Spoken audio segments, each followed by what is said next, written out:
Hi everybody, this is chapter 5 about performance appraisals. A performance appraisal is a measurement of employee performance based on the pre-established criteria that we discussed in chapter 4. And the performance appraisal also includes communication of this information to the employee. So basically we're assessing how well the employee does their job and then communicating that to the employee.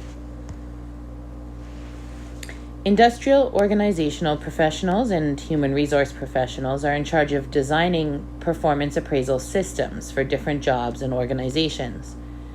Research has shown that the best systems are actually designed with input from the raters, the people who will do the rating, as well as the ratees, the people having their performance appraised.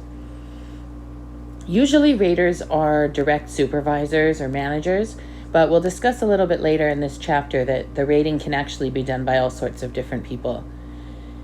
And the most successful organizations actually have feedback for employees frequently, all year long, not just once a year during the performance appraisals. But in general, performance appraisals are done once a year. So there are 6 stages involved with conducting a performance appraisal. The first step is to develop the system.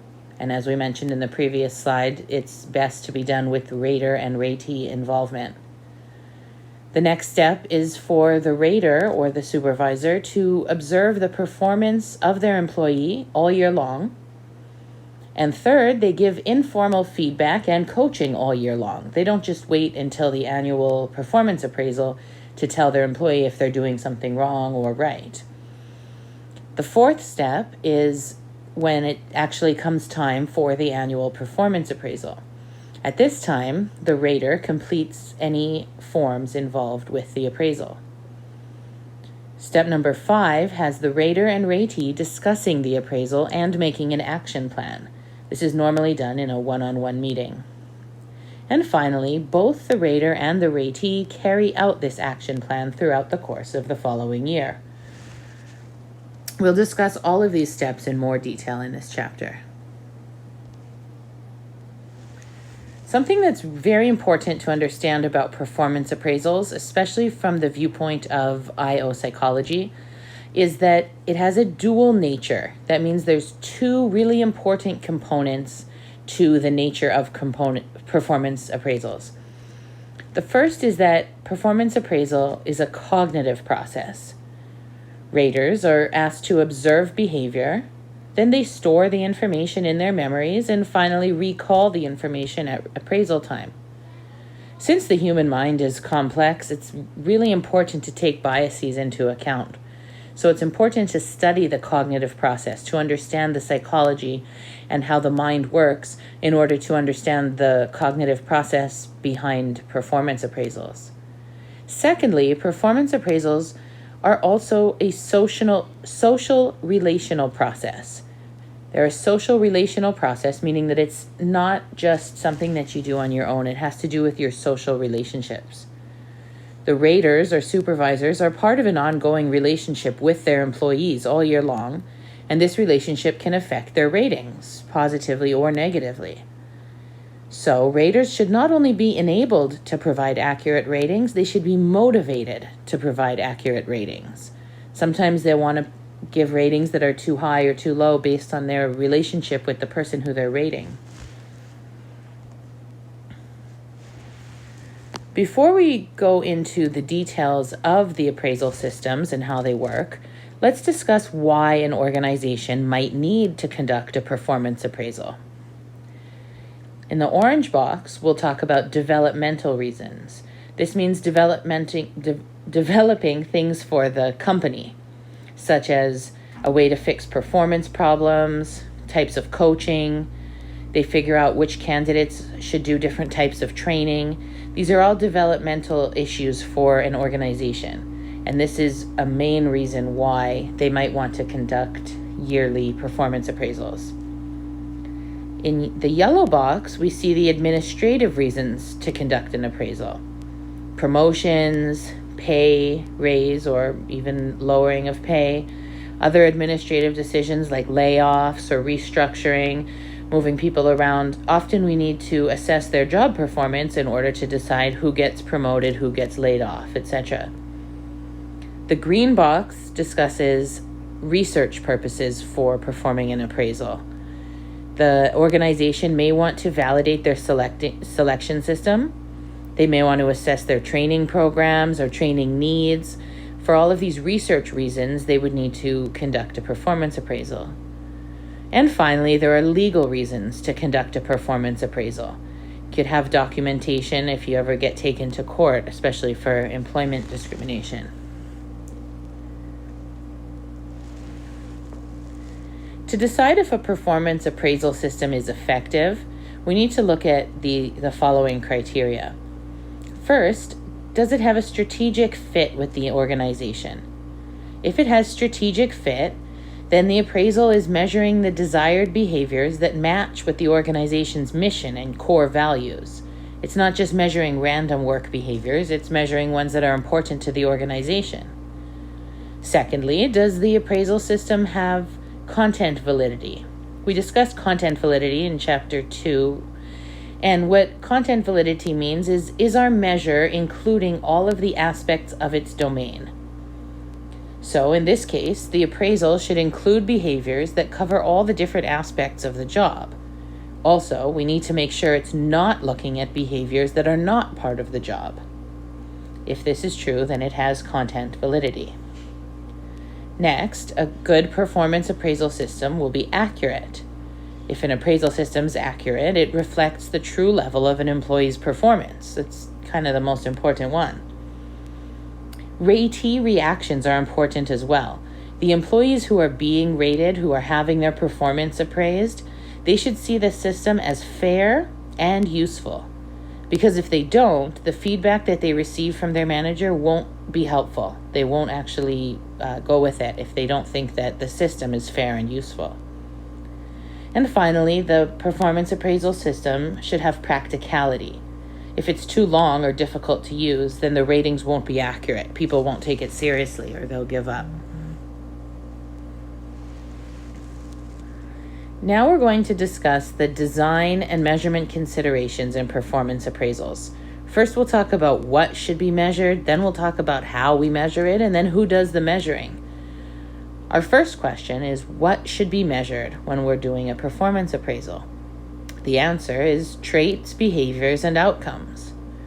Traits are when appraisals focus on measuring the employee KSAOs. Remember, KSAO is knowledge, skills, abilities, and other qualities that an employee could have. So we're actually looking at their human traits and characteristics. For example, reliability, honesty, punctuality, or friendliness. Secondly, we're measuring actual work behaviors. Appraisals measure the frequency with which specific observable work behaviors occur. For example, solving a customer service problem or staying focused on the job. And finally, we measure outcomes. Appraisals focus on quantitative outcome criteria, such as sales figures, number of units produced, or number of mistakes. All three of these things should be taken into consideration when doing a performance appraisal.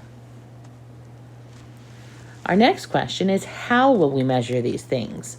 We know now that we want to measure traits and behaviors and outcomes, but how are we going to measure them? There are two types of scales or ranking systems that can be used for appraisals. On the left-hand side, we'll see absolute appraisals. These just look at each employee individually. On the right-hand side, we'll see some relative appraisals that compare the employee to his or her coworkers. Let's go back over to the left side and look at some examples of absolute appraisal measurement scales. So again, absolute appraisals compare one's performance to pre-established criteria. The employee's not being compared to other people, he's just being compared to the pre-established criteria for the job.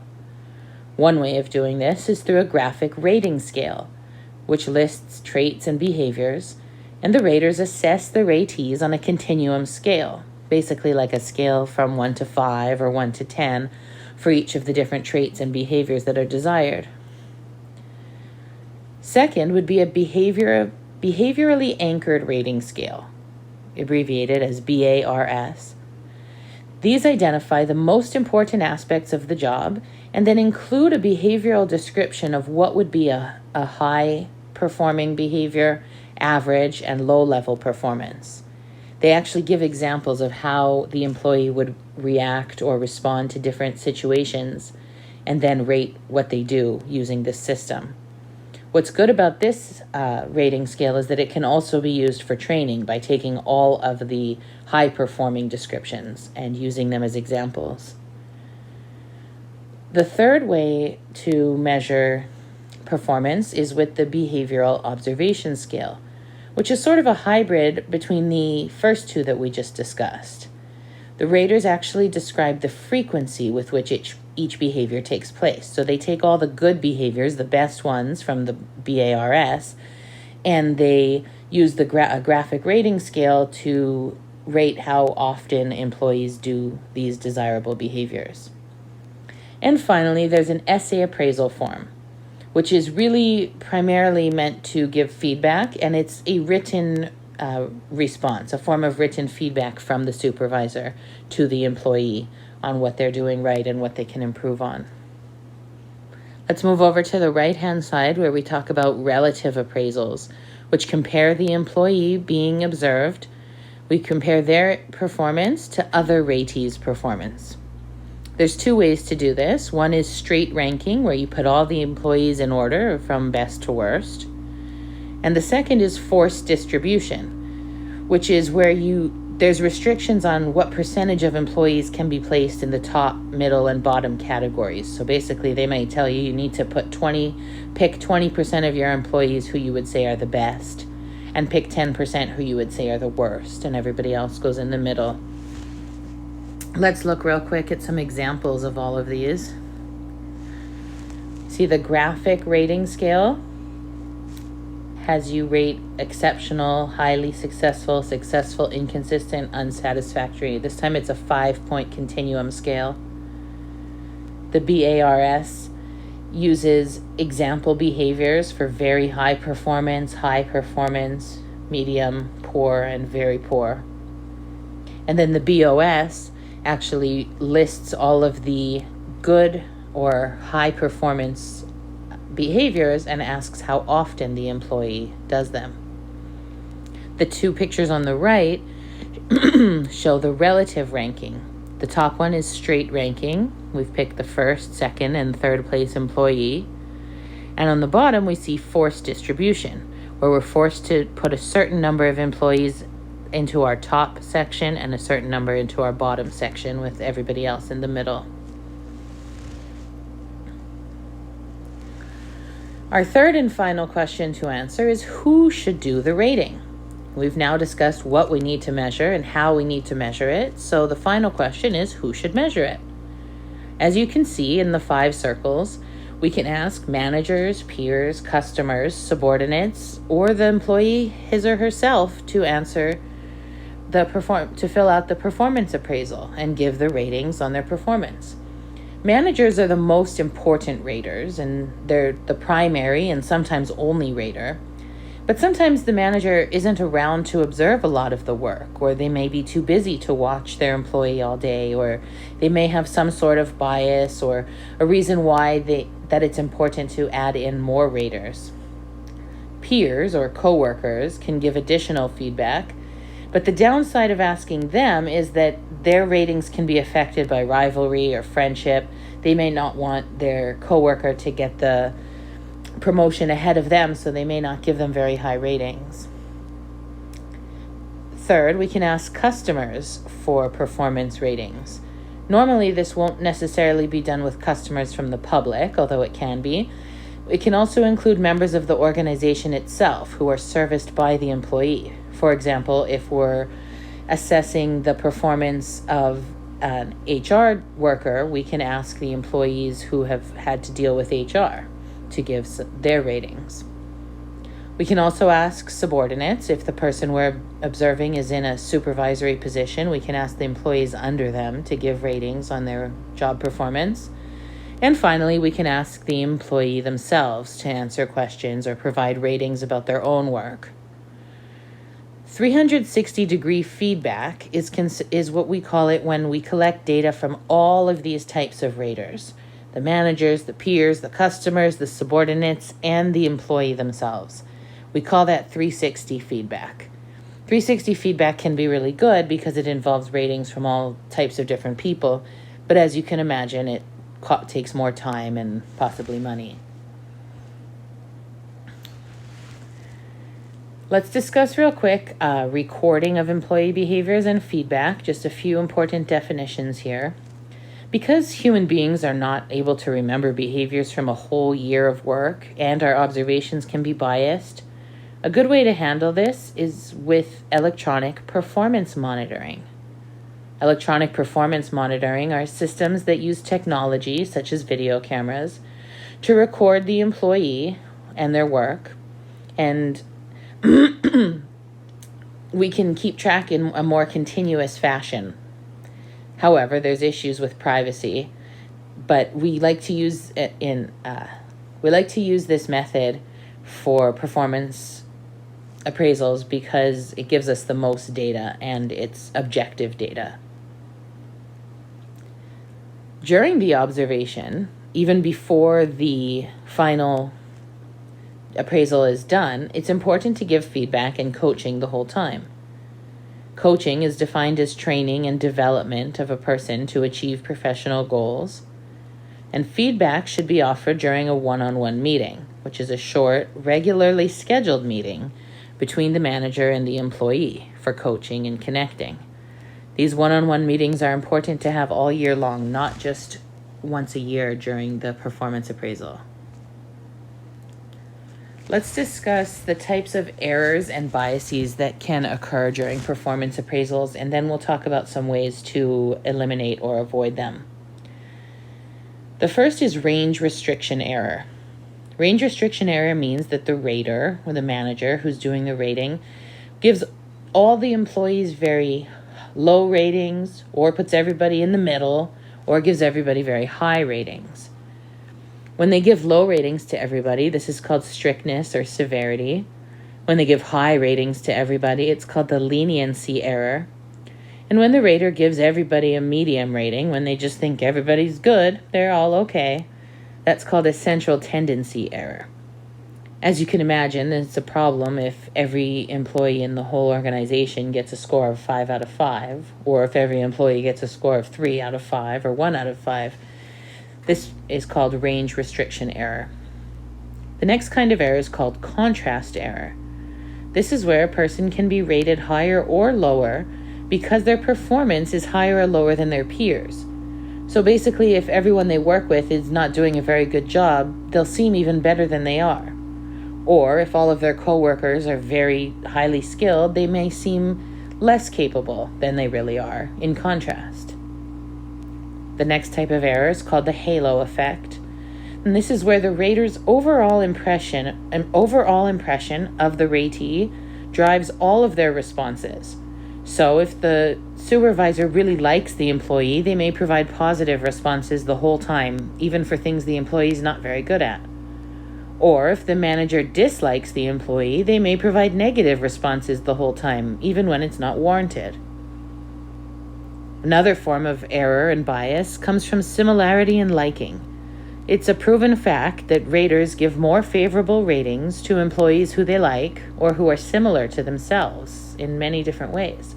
And finally, there's something called recency error, which is a type of error that occurs because things that happened recently are more fresh in our memories and can affect our ratings. For example, if a manager just last week had a very favorable situation that happened with an employee, they may give them good ratings this week, even though in general the whole year wasn't all that great. And of course, the opposite could happen too if something bad happened last week that can affect how the rater is rating the employee this week. So as you can see, there are 5 main types of errors that can occur during performance appraisals. Let's talk about how we can reduce those errors. The first few are all about training. Rater error training is really important. That's where we actually train the managers, the raters, in understanding the types of errors, sort of like we just learned on the last slide. And the hope is that if they understand the errors, they understand why they happen and how often they happen, that maybe they'll avoid committing them. Second is frame of reference training. This is a type of rater training that teaches them the meaning of each of the different performance dimensions, each of the different measures, and shows them examples of what different ratings should be like. Similarly, there's the performance appraisal system training, where they educate the raters about the features of the actual appraisal system, how it's supposed to work, as well as how to give feedback and communicate effectively during the appraisal process. There's also something called a calibration meeting, which is where the raters come together to discuss the different ratings they've given the employees and sort of like defend and justify their ratings to each other to come up with a common ground or a common rating that they agree on. This is a good way to reduce error, but of course it requires having several raters. Diary keeping is another good way to especially help with recency error. Remember, recency error is when something that happened recently affects the yearly performance appraisal. If you keep a diary of things that happened on the job, you can go back and remember what happened 11 months ago or 10 months ago, just like it was yesterday. It's also important to use objective appraisals. We can't only use objective appraisals. Subjective ratings are important as well, but objective appraisals have a lot less room for error. Other ways to reduce error involve having multiple raters, forced distribution, and also increased accountability of raters. We're almost there. At the end of the performance appraisal, we need to conduct a performance appraisal meeting, which is an essential element of the process. And it's a meeting where the manager and the employee get together to review the employee's effectiveness and areas for improvement, concluding with an action plan. So at the end of the meeting, it's hoped that the ratee will have a clear understanding of their strengths and limitations, they'll be motivated, and they'll feel capable of improving their performance using this action plan. An action plan is setting goals for the near future regarding what the employee and the manager will do to improve the employee's effectiveness. So they sit down and talk about the performance appraisal. They talk about what the employee is doing well and what he or she can do better. And then they make a plan of what they can both do, the manager and the employee, to improve job performance. In order to conduct this meeting properly, remember that the performance appraisal ends with a performance appraisal meeting. In order to do it properly, it's really good to have good feedback context. Feedback context is the environment in which you're giving the feedback. So if you work in an organization where everybody's very defensive and everybody's very competitive, feedback might not be very well received. But if you work in an organization where everybody's always working to better themselves and everybody understands their strengths and weaknesses and isn't shy about them, you may be more open to your feedback from your boss following the performance appraisal. During this meeting, it's good for a manager to address any problems by first identifying the problem. For example, you sometimes show up late for work. Second, stating how often it happens. I noticed this happened twice a month for the last 4 months. Third, you explain why it's a problem. When you show up late, you don't get as much work done, and it also affects the morale of the other workers who were here on time. And finally, the rater and the ratee brainstorm solutions together. They talk about and think about how this problem can be solved, and they create their action plan. The sandwich technique is a good method for delivering feedback to an employee because you start with something positive, then mention what they need to improve, and conclude with another positive note. Kind of makes them feel better about the thing they need to work on. Last slide, and then we'll do our review. New directions for performance appraisals. New technology, of course, means more data is available, not only about the employees, but to the employees. They can often go online and track their progress, track their sales, track their time that they've logged in, or perhaps their issues that they've solved. And this can lead to self-improvement when they can access their own data all year long. However, many companies are actually moving away from performance appraisals. A lot of employees and employers don't like them. They only happen once a year and they seem to have some limited use. So it's really better to focus on an ongoing feedback process, which seems to be the focus of a lot of IO psychologists these days. And finally, there's something called positive psychology, which, as you can imagine, focuses on the positive. And positive psychologists propose that we should do a strength-based approach to performance appraisals rather than the deficit-based one that we're using now. It seems like a lot of performance appraisals focus on what the employees need to do better rather than focusing more on what they're doing right. It's review time. This is a bit of a long one. I'll try not to go too fast. And remember, this is the best slide to use during your quizzes and exams. A performance appraisal measures an employee's performance based on pre-established criteria, and it communicates this information to the employee. It's important to remember that performance appraisal has two parts, the assessment and the communication. Right? They measure the performance and then they communicate the strengths and weaknesses in the one-on-one meeting. The best performance appraisal systems are designed with input from the raters and the ratees. And the most successful organizations make feedback for employees a frequent event, not just once a year. There are 6 stages of performance appraisal. Stage 1 is to develop the system.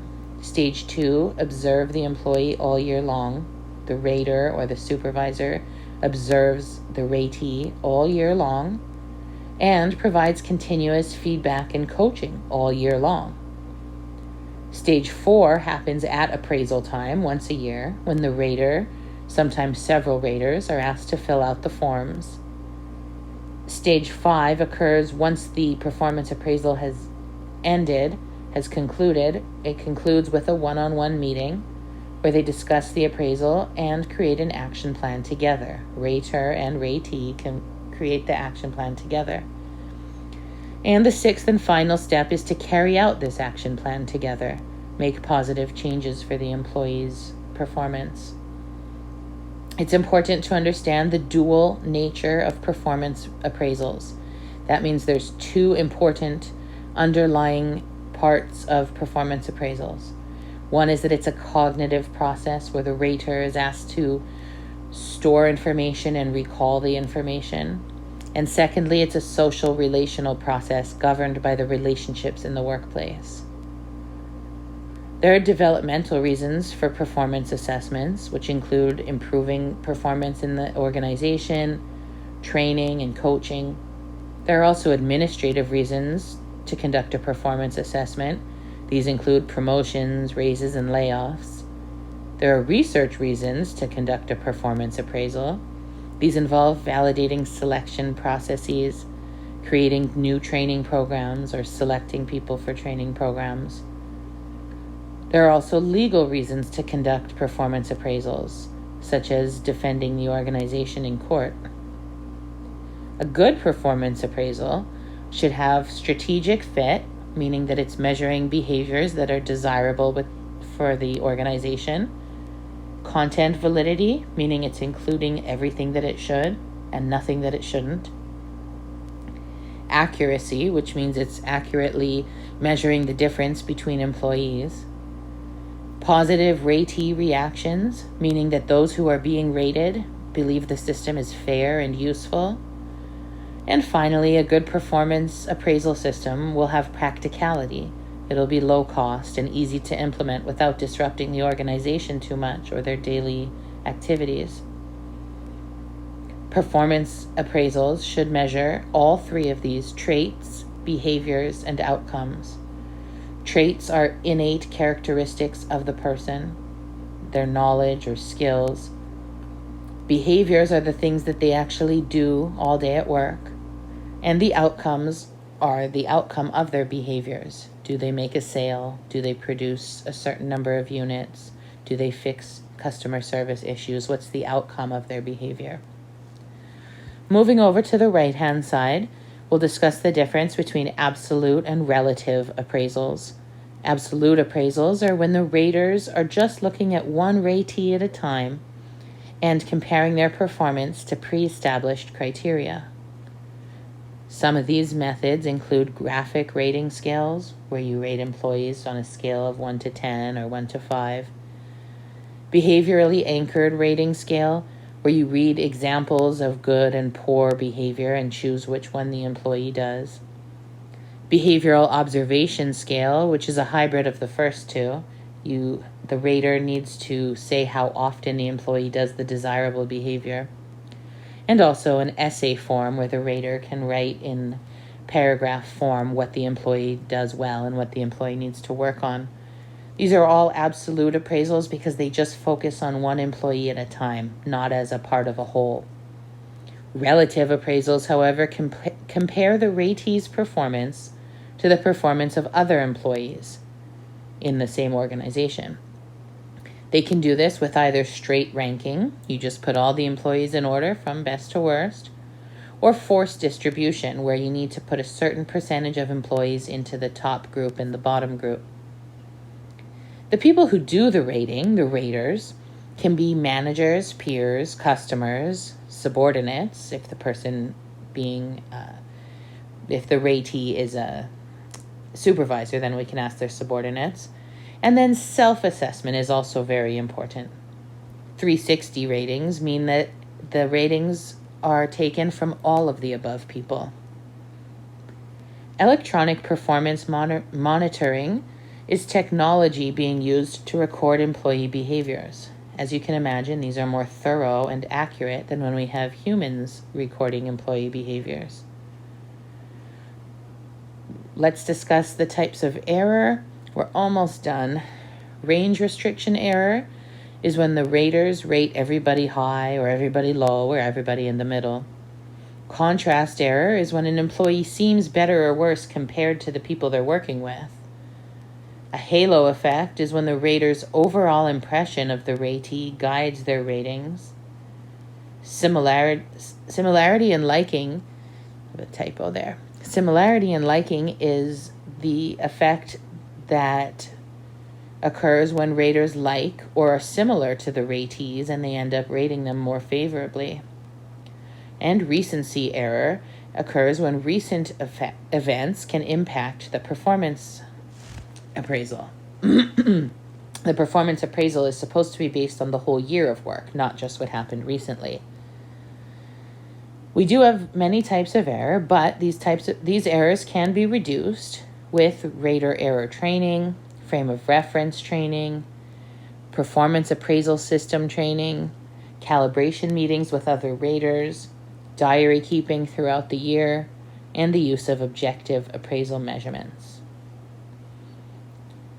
An action plan is created at the final meeting at the end of the performance appraisal. During the performance appraisal meeting, the rater and the ratee set goals together that they can work on together to improve performance in the near future. And finally, feedback context is the conditions or environment under which the feedback is delivered. And it's important for organizations to create good feedback context so that their feedback is well received. That's the end of Chapter 5 on performance appraisals. Please email me if you have any questions at all. I hope you learned a lot.